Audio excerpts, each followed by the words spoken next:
Morning बच्चों। आज बच्चों हम लोग इसमें महाभारत में मायावी सरोवर लेसन 19 पढ़ेंगे। ठीक है बच्चों।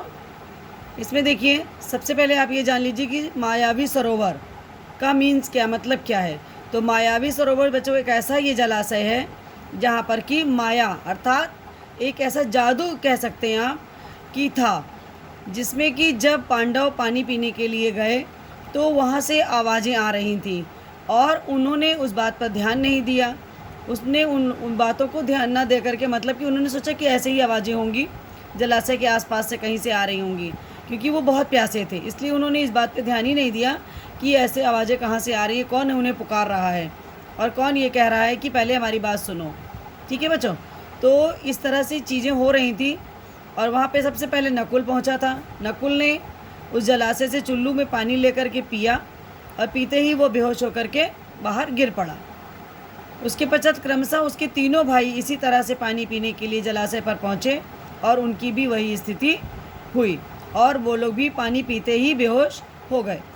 जब ये लोग वापस नहीं लौटे तब युधिष्ठिर को चिंता हुई और युधिष्ठिर वहाँ पहुँचते हैं देखने के लिए कि वो लोग क्यों नहीं लौटे। वहाँ आने पर देखते हैं कि चारों भाई उनके सरोवर के बाहर मृत स्थिति में पड़े हुए हैं। उन्हें इस बात का बहुत दुख हुआ और जैसे ही वो भी बहुत प्यास लगी हुई थी उन्हें भी, और जैसे ही वो पानी पीने के लिए सरोवर में झुके तो उन्हें फिर से एक आवाज़ आई। तो उन्होंने उस आवाज़ पर ध्यान दिया और आवाज़ पर ध्यान देते ही उन्होंने देखा कि वो एक ऐसा सरोवर था जिसके बारे में उनको भी नहीं पता था कि यहाँ पर ऐसा कुछ है।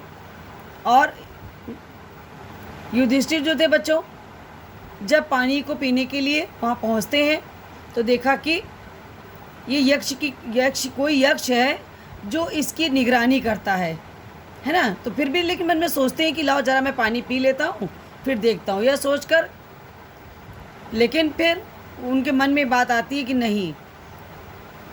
और युधिष्ठिर अकेले बैठे घबराने लगे, सोचने लगते हैं बड़े आश्चर्य की बात है, अब तक कोई लौटा नहीं है। इसी सब कारणों में इसी तरह से वो उलझे रहते हैं। बच्चों इस कहानी ये यहाँ तक ख़त्म नहीं होती है। इसके पश्चात जो है युधिष्ठिर जब पहुँचते हैं जलाशय पर तो उन्होंने जाकर के देखा कि उनके भाइयों की ऐसी स्थिति कैसे हुई, किसके द्वारा हुई, किसने ऐसा उनके साथ किया है।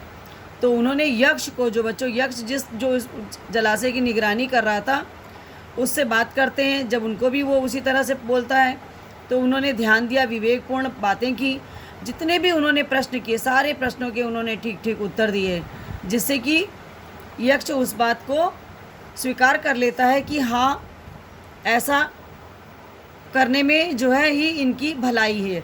अगर इनके भाइयों ने भी ऐसे ही ध्यान दिया होता तो उनकी स्थिति ऐसी नहीं होती। इसके आगे की कहानी बच्चों मैं आपको अगले वाले लेसन में बताऊंगी। अब हम लोग इसके प्रश्न उत्तर करने जा रहे हैं। देखिए बच्चों, सबसे पहला क्वेश्चन है इसमें कि पांडव किसकी सहायता करते हुए जंगल में दूर निकल गए थे। तो बच्चों ये उस समय की बात है कि जब पांडवों का वनवास का समय थोड़ा ही बचा था और एक निर्धन ब्राह्मण की सहायता के लिए पांडव उनके साथ चल पड़ते हैं और जंगल में बहुत दूर निकल जाते हैं। तो आंसर में लिखिए, निर्धन ब्राह्मण की सहायता करते हुए जंगल में दूर निकल जाते हैं।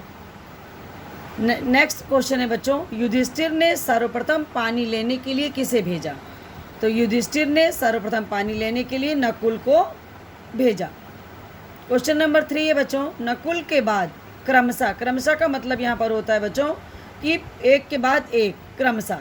तो नकुल के बाद क्रमशः कौन कौन पानी लेने के लिए सरोवर के पास गए। तो जब नकुल के बाद सहदेव जाते हैं बच्चों, फिर अर्जुन, फिर भीम, इस प्रकार से ये तीनों नकुल के बाद क्रमशः पानी लेने के लिए सरोवर के पास गए। क्वेश्चन नंबर 4 है बच्चों, अर्जुन ने यक्ष के साथ क्या व्यवहार किया।